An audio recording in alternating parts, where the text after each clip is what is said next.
Welcome to another RDB Reviews with Ryan Bulkwill, the author of rdbreviews.wordpress.blog. Ryan has a brand new string of blog posts to discuss with us. Disney Plus original film, which meant to come out into cinema, but now COVID-19 happened. They had to select one of their films onto Disney Plus, which is their streaming service. Pretty good, isn't it, that they've got this streaming service up and running, because no one predicted this would be the case. But they have a way of getting their content out to people that have a Disney Plus account, if not the cinema. What am I looking for, Ryan? Artemis Fowl. Actually, if you scroll down, you'll probably see it. Artemis Fowl. We were talking about Guy Pearce in the Bloodshot interview, and I noticed that you've done a post here with Guy Pearce as a sheriff or something? Yes, a sheriff in Texas, a former Texas Ranger. Good stuff. Obviously, we're not talking about that. I just want to make a point that I'm really glad you're seeing Guy Pearce in other things, because he's an Australian actor, but he mostly does American roles, but he's very good. Ryan would like to talk about Disney Plus original movie, Artemis Fowl, which is this movie. Yes, incorrect. So you were just about to say fantasy. Yeah. Ryan has listed this as a fantasy, action and adventure kids and family film from Disney, and it's directed by Kenneth Branagh, which is interesting. Is he in it? No. It's used to him starring in films that he directs as well. So it's directed by Kenneth Branagh. It might not be the Kenneth Branagh, but if it is, that's interesting. No, he is the actual Kenneth Branagh who did Cinderella. So Artemis Fowl, starring Ferdia Shaw, Lara McDonnell, Josh Gad, Tamara Smart, Nonso Anozie, Colin Farrell and Judi Dench. Artemis Fowl is a 12-year-old genius and descendant of a long line of criminal masterminds. He soon finds himself in an epic battle against a race of powerful underground fairies who may be behind his father's disappearance. Ryan says, I was excited for this one because this film sounded like a film that needed to be not at the cinema, but needed to be streamed. The film is disappointing. The pros, the special effects look fine and shiny. I did quite enjoy the character of Polly Short. The cons, there was no story to tell at all.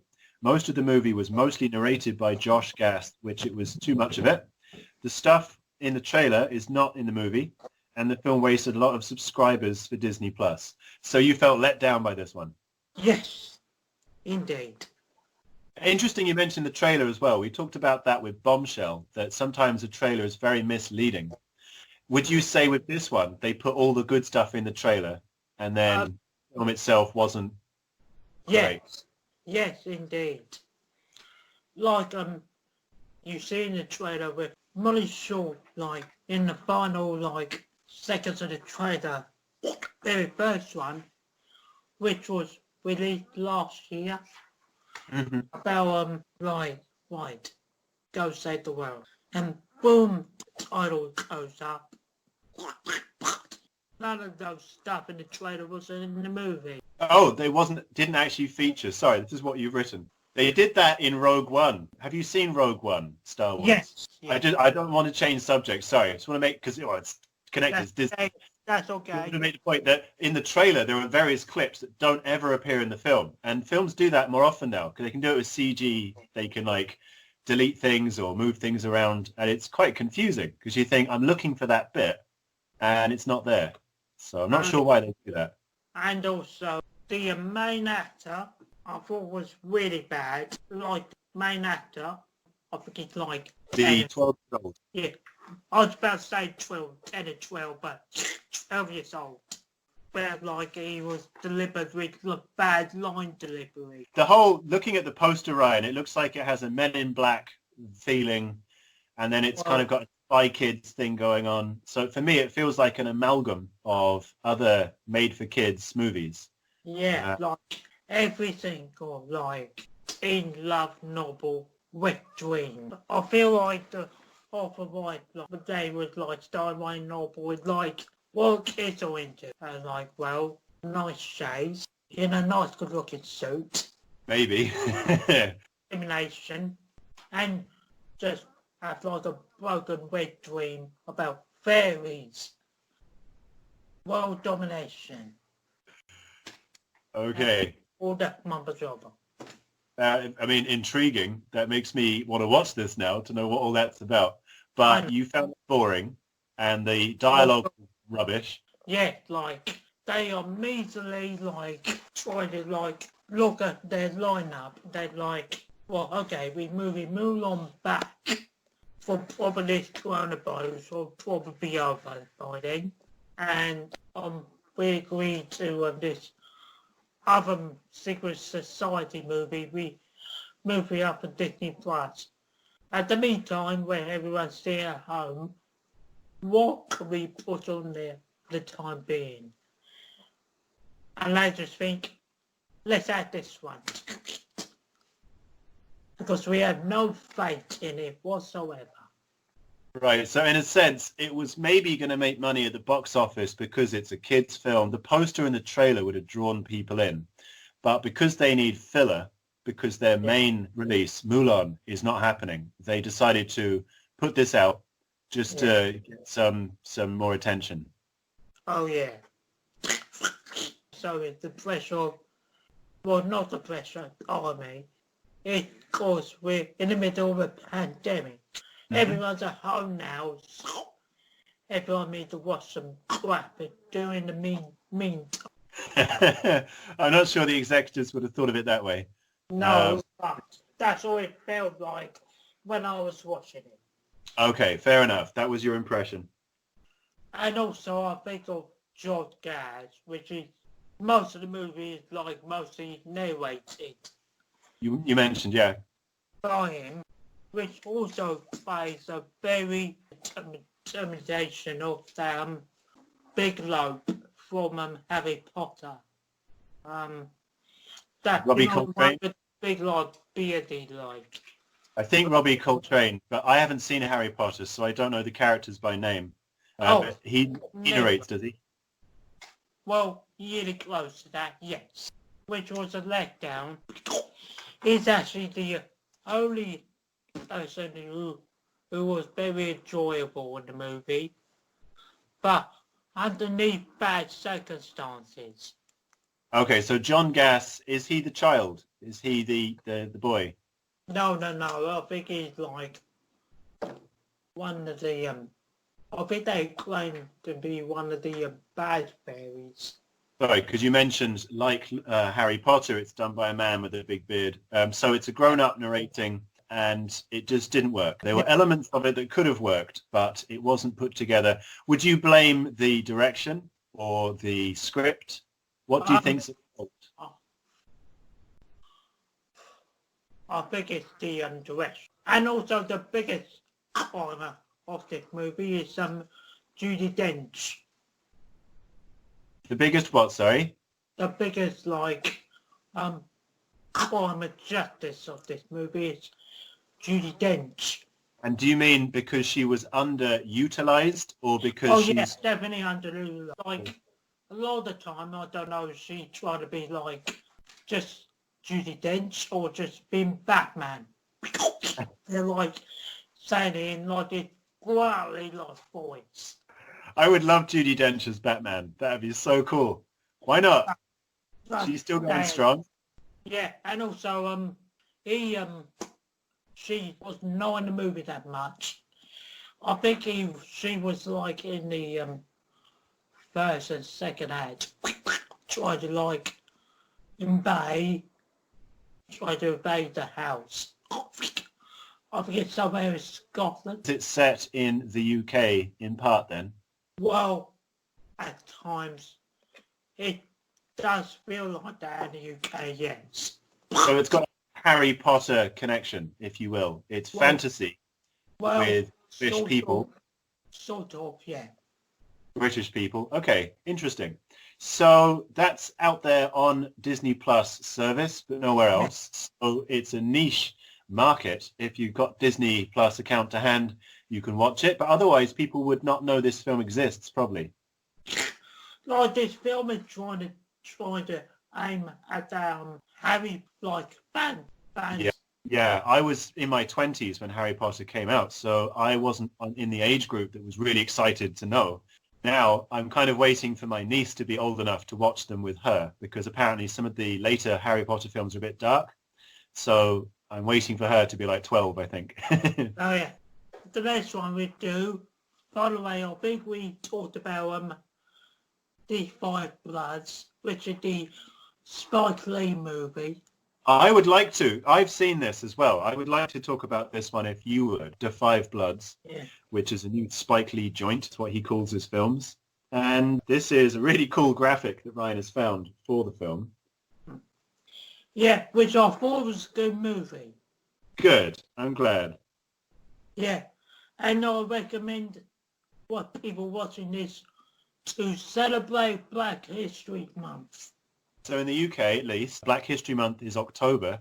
I'd like to think that people are celebrating Black history all the time. If you haven't watched it already, The Five Bloods on Netflix is a Vietnam War film, kind of, but it's got other elements to it than that. Plot: 4 African-American vets battle the forces of man and nature when they return to Vietnam, seeking the remains of their fallen squad leader and the gold fortune he helped them hide. It stars Roy Lindo, Jonathan Majors, Clark Peters, Norm Lewis, Isaiah Whitlock Jr., Melanie Thierry, Paul Walter Hauser, Jasper Parkonen, Jean Reno, and Chadwick Boseman. And Chadwick Boseman plays the fallen Conrad, who we see in flashbacks. I thought it was really good, Ryan, how they didn't bother to get younger cast for the actors. When they're doing flashbacks, it's just them in the current age they are. And that's Spike Lee saying, I don't care about what Martin Scorsese did with the de-aging technology. I'm not interested in spending money on that because it doesn't matter for the narrative. The story didn't need him to waste the money doing that. So yeah, I thought the 4 older veterans, I thought the chemistry there was fantastic. Yeah, you got the feeling that they were close and that they had spent time together. Yeah, that was really, the conversational nature of their dialogue was really good. Yeah. Oh yeah. Right, so I just want to say, because you've written this, so I'll put it out there. Ryan says, in the prose, I believe the friendship between these 5 friends. Black history was the backdrop of the film. I also like how they handle the cinematography in this film. And this is my first time watching a Spike Lee movie. Good for you, Ryan. Cons. At times the film dragged on for too long, and you need to be prepared to watch this one because you can get lost from watching it. The film does change, doesn't it? It starts off with the Vietnam referenced film, and then it becomes like a kind of a heist movie. Cool. Thank you, Ryan. So yeah, that one's on Netflix. Yeah. And right now, let's talk about back to video games. Okay. With this one, which you can find for the Nintendo Wii. Yeah. Which was Cartoon Network Time Explosion. I was hovering around this one, hoping this was the one you were talking about. Yes. Indeed. I loved Cartoon Network as a child, and I recognize most of these characters. Johnny Bravo, the top, he's so cool. The Elvis impersonator, yeah. Yeah, they got ones like Ben 10, as in Teenage Ben 10. Okay. The Helper Girls. Yeah. Dexter from Dexter's Laboratory. Dexter's Laboratory, yeah. Grim, Billy and Mandy from Grim Adventures with Billy and Mandy. Hmm. And all other ones like Mojo Jojo. Oh yes, I'm aware of that one. I never played it. Yeah. There's also like Samurai Jack. And also Captain Planet. Yay! We were talking about him in our first interview. I just wanted to say I was mistakenly talking about these characters as if they were video game characters, but they are Cartoon Network cartoons who have serialized into a video game, like the Simpsons wrestling game we were talking about before. Samurai Jack, that was a movie that was actually Oscar nominated. Did it begin life in the Cartoon Network then? Well, yeah, because recently I just elected the Samurai Jack complete series of that show on DVD just way before COVID-19 hit. Okay. Yep. And it's actually well better as what I remembered the show. So they do have the movie in it. Oh, okay, so it aged well. Yeah, so pilot. So, yeah. Thank you for confirming there was a film, Ryan. As I said that, I wasn't entirely sure if that was accurate, but I think there was a film of Samurai Jack, a feature, which is where I've heard of it. I didn't know that it was a cartoon. Yeah. Oh, yeah. I think they did mention they're going to make a live-action feature film of Samurai Jack. But I don't know where the bloody hell that's gone. Probably they scrapped forever. Yeah, probably best to focus on other things, and then if it rears its head, we can review it. But I think there was an animated feature. The plot for this game. The announcer decides to take the day off and watches various Cartoon Network shows. However, he finds an unknown force causing the world of each show to be destroyed, with villains jumping between worlds and many heroes becoming corrupted. Ryan says, I had a lot of fun with this game. The pros, the best part about this game is that you can play much of your favorite Cartoon Network and Hanna-Barbera catalog of characters and seeing them interact with each other.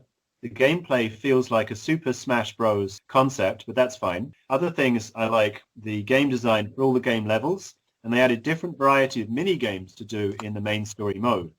The cons, a few more characters are missing from this game. The cutscenes are not the best. The animation models felt a bit off, and I wish there was more character from each IPS in this game. And then Ryan has listed all the characters that are playable for the console version only as well. Costumes, console only. So I'm guessing you can change the outfits, you mean, of the characters. Like you can slide different colours like you see on their shows. All right, cool. Like you can the alpaca girls, like at the Wally What Boys for one or a few episodes.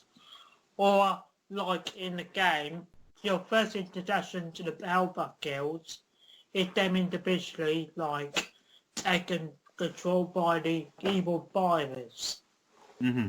Do the characters have their own storylines? Sorry, Ryan. You really intrigued me. I think this is like let it do an entire storyline all in one go.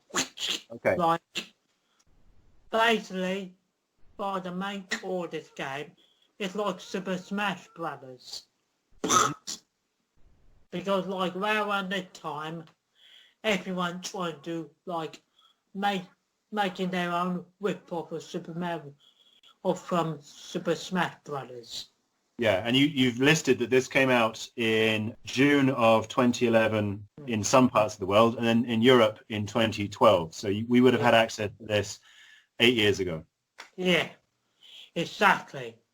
It feels like a bit that old. So yeah, you get a chance to play any of those your favourite Cartoon Network Hanna-Barbera cartoons. Right, so Hanna-Barbera as well, Wacky Races, Dastardly and Muttley, all that. You haven't listed, or maybe you have. Ryan has listed a lot of characters, basically. I won't waste our time by reading all of them. If you want to know who's in this game, Ryan has covered it. So lots of characters. It makes me think, Ryan, I haven't seen it, but it sounds like Wreck-It Ralph. Characters invading other characters' dimensions and messing things up. Oh yeah, definitely. And the other thing of the other game you mentioned is Lego Dimensions. Okay. Where you have like characters like the Riddler interacting with the evil golems from Lord of the Rings. Cool. Or Lex Luthor interacting with characters from Lego Ninjago. I love that. I love the idea of characters that you have a sweet spot for playing against and seeing what would happen. And even if gameplay isn't great, the concept is wonderful. Or like characters like Batman, Gandalf and Wildstyle and Lord Business interacting with Homer Simpson from The Simpsons. Cool. What a team up. Batman and Gandalf versus Homer and Mr. Burns. Yeah, that'd be great. Yeah, but sadly, we're not going to get that. Okay, fair enough. Yeah, but you've got this game, at least. Consolation. Yeah, I think Lego Dimensions came out like way later than this game. Yeah, because the concept of the Lego movies, I can't tell because I've not seen those either. They would have been made after this this game would have come out. So this game almost feels ahead of the curve with certain concepts. Ryan rates this 7 out of 10, and I've just scrolled to the bottom of his post, and it's wonderful because Ryan covers so many aspects of the game, all the characters broken down into whether they're multiplayer, playable. As ever, we will post the link to the review in the description of our video, so you can check out all of the hard work Ryan's put in. So yeah, so here's my first answer here. I feel like the actual loss now is actually they shoulder less on the characters. Mm-hmm. Like you got one like Elba Girls and Samurai Jack and like number 1 for Go Naked Next Door and Dexter, but not like characters of the likes of Iron Weasel, Aaron Chicken, Eddie, or I remember those. Mega HX, or all those other ones. Thank you, Ryan. I was going to say, list me some more Cartoon Network characters that should have been in this. And I haven't watched the Cartoon Network for decades. And you've just reminded me of some really funny cartoons. I've been watching Cartoon Network since the early 90s. Yeah, probably likewise. Great Home Street. Oh, okay, amazing. So it goes way back for you. Yeah, Johnny Bravo was one of my favorites to catch every day, I think. It was really funny. And it's funny to think about Johnny Bravo. Think about Johnny Bravo now. The whole point of the character is he tries to solicit women's attention against their interest. Basically, he just tries to chat women up, and it doesn't go well for him. I can imagine how Dale feels trying to get mummy's attention a lot of times. I don't think he'd be anywhere near as bad as Johnny Bravo, who is so convinced of his own awesomeness that he can't understand why it never works out. Myself. A healthy ego. But with Johnny Bravo, he just gets it wrong, and he can never understand why it's gone wrong. He just moves on. No, he doesn't get that he's a creep, basically. Watch those on Cartoon Network if you want to know more. Oh, yeah, definitely. I don't think that they non-television lot no more, but I think you can either just like watch those. I think few of them are now available on Netflix and probably Amazon. I don't know. Okay. Yeah, or, best to be sure of that. Or some of them probably be on HBO Max if it comes to the UK. So fingers crossed.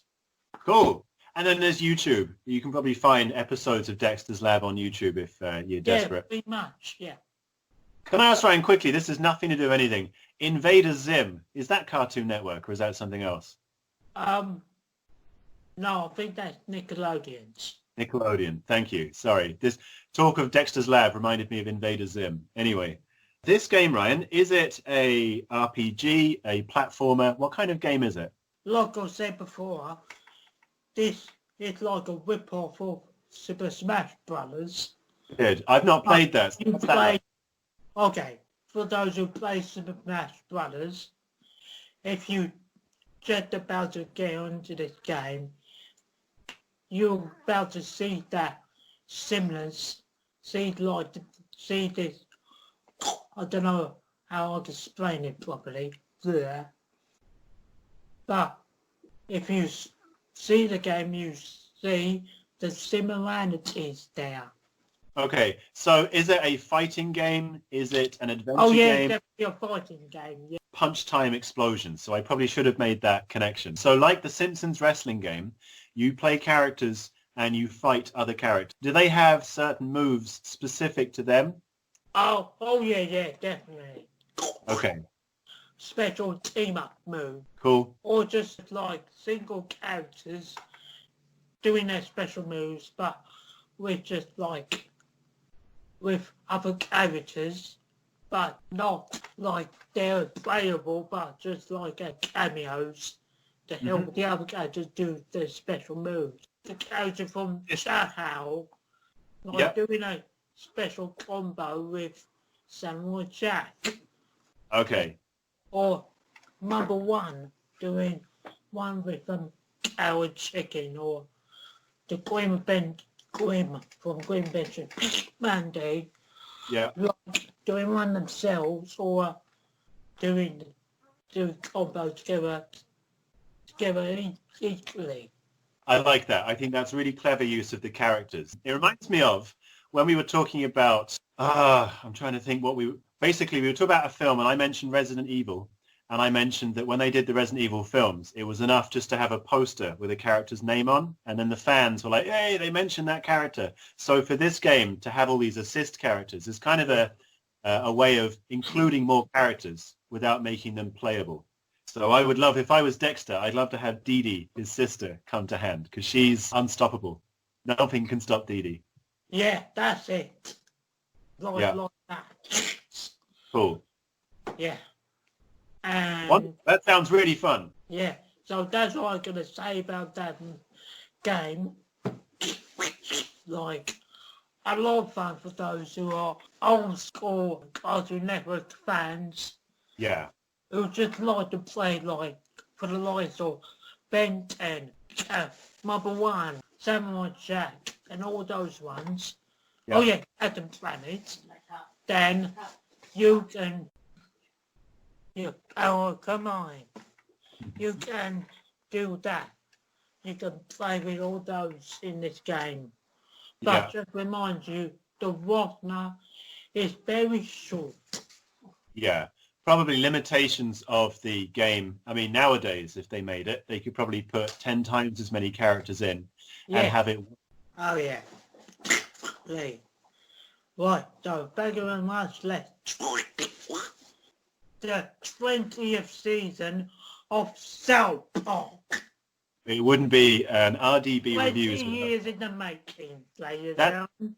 Fascinating. Yeah, so 2016, this one. And so it came out in 1996. That's correct, yeah. I think I had VHS of South Park in 1997. For those that have not seen our previous videos, a wonderful synopsis for the game or the film or the program that he's reviewing. It is an animated sitcom and comedy drama. It's created by Trey Parker and Matt Stone, developed by Brian Graydon. The cons. Some plot lines didn't get proper resolution. I didn't feel the love romance between Eric Cartman and Heidi Turner. Okay, love romance with Eric and Heidi Turner. We haven't talked about this before, so what's the deal? Right, this relationship was definitely forced. Only because they were Trey Parker and Matt Stone trying to think of like what new ways Cartman can do. This idea of a relationship, get Cartman in a relationship after, spoiler if you watch in 20, after like the boys decided that they had enough of Cartman buffoonery, they decided they was going to kill him. Like, okay. Yes. Finally. Cartman's scared what's coming to him. Well, okay. Not necessarily the best way to resolve a problem, but okay. Yeah, fine. Yeah. But instead, they just beat up all his stuff, like cell phones, iPads. Yes, all that. Probably they should say, I think that's some thumbs up, like trying to say that today technology is bad for you. Yeah, a fate worse than death is to have your iPad broken by someone because that's your life, and that's more meaningful than human connection. You mentioned as well that Cartman becomes an internet troll and is attacking girls on the school board. Now, is that before he gets into a relationship, or is that whilst he's seeing Heidi? Well, I think this is like way through the first like other episodes of Cartman this season. Yeah. Because beginning of the season, he just regular Cartman. Yeah. I got pretty arsehole about it. Okay. And when this big troll of internet trolling happened, and it started to like get into this big kerfuffle with the boys and girl groups of the school, and they get angry because they get trolled on the internet. They just suspicion of Cartman's up to them. Cartman's an easy target for being a PR. We all know, if you've actually been watching it, it was Gerald. Wow. Okay. And because the only one storyline they probably do make a best in, they do make the most of, was the storyline with the trolls and Gerald Groskowski. Yeah. Well, I just want to say at this point, Donald Trump had been tweeting nasty stuff before he was president, but him as a troll, he's like the uber troll. That wouldn't have been so obvious at this point. So maybe it's good luck that they already had a plot line about trolling because I don't know whether season 21 and 22 and 23 do more about Trump or not. But if they do more about trolling, that's obviously only gotten worse. That's worse now than it was in 2016. I can only imagine. So it's good that they've got that. But it's interesting, like you say, Ryan, a lot of plots were dropped because the world changed. And they're satirists. They're making fun of what's happening. So they have to go with the news cycle. And so it'd be interesting to see in the next series what the topics are. Yeah, what they're talking about. Yes. And that's when the end, that's so much go as like the last several episodes, which, as you know, take it back. I did like also in this season is how they pick trolls in different categories. Like one are just like everyday people just get on their lives, not trying anyone's business, but or you just look at people as like presidential candidates, presidential people that just say, no problem saying their beliefs by just trolling people online for the hell of it.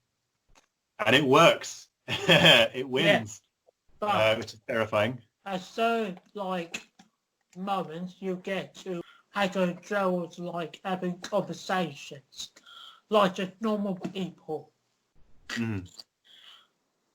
Make you feel like Okay, so it kind of humanizes the troll. It gives you a human face. A little bit, yeah.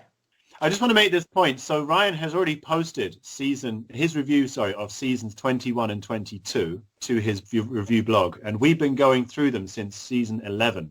So I presume, Ryan, that we're going to pick up with season 21 and possibly number 22 when we next speak. Oh yeah, definitely. Wonderful, because you're my in for South Park. You're telling me what's going on with it, so I'm really eager to know what they've been doing. Yeah, and probably the next one, when we're done with South Park, we're going to talk about Entourage. Okay, that's a movie. Or tell me about Entourage quickly. Well, there was a television show like years ago, but then recently in 2015 they had a movie of it, the show, which take place in the same time space at the show, but a continuation. Okay, have you posted about this? Not yet, but I will be getting there when I've finally watched all the seasons of it. Okay, lovely. So good luck with that, Ryan. But I would like South Park to be on the agenda. I want to get through that. Great. Cool. Why do you feel that way? Yeah, no, I love it. I love all this. Whatever you tell me about is interesting. But if I know something about it, then, I can weigh in. Cool. All right, man. I will speak to you again soon. Thank you. Bye. See you later.